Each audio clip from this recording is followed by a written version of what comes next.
జగన్ ఉన్నప్పుడు మీకు ఎలాంటి పథకాలు అందుబాటులో ఉన్నాయి? ఈయన వచ్చిన తర్వాత ఎలాంటి పథకాలు అందుబాటులో అలాంటి అంటే ఇయే రైతు భరోతి హ్మ్.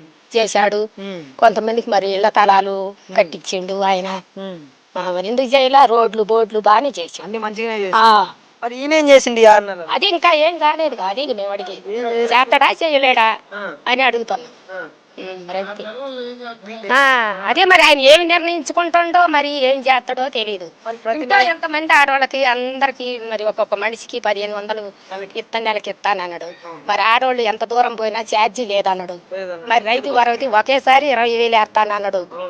మరి ఏది ఒక పంట పండింది రెండో పంట వేసుకుంటారు అలాంటి మరి ఏది ఏం పథకాలు అయితే అందుబాటులో రాలేదు. రాలేదు. ఆ. అది నేను ఒకదాన్ని అంటాం కాదు, లోకం అంతా అనుకునే మాట నేను అంటాను. మరి ఇంకా చదువుకునే పిల్లలకి 15,000 కూడా ఇస్తా అన్నాడు కదా, దాని అదే మరి అయ్యి వేయలేదు ఇంకా. అవి కూడా వేయలా. మరి ఆడవాళ్ళకి 45 సంవత్సరాల వాళ్ళకి 18,000 పోయిందా? ఆయన అయ్యి వేసిండా? మరి అయ్యి పోయిందా? మరి అవన్నీ అనుకుంటున్నారు. అవన్నీ ఉన్నప్పుడు మనం కాస్త కూర్త పని చేసుకుంటాం కాబట్టి ఇల్లు అట్లా డొల్లుకు వచ్చేది. ఆ, ఇట్లా ఇప్పుడు ఎట్లా కొనసాగుతుంది ఇంట్లో పరిస్థితి? పని దాకానే ఇప్పుడు అడిగేది. అయ్యి లేవు, ఇయ్యి లేవు. పని లేదు, 18,000 లేవు. ఆ ఒక్క పింఛనే కనపడదు.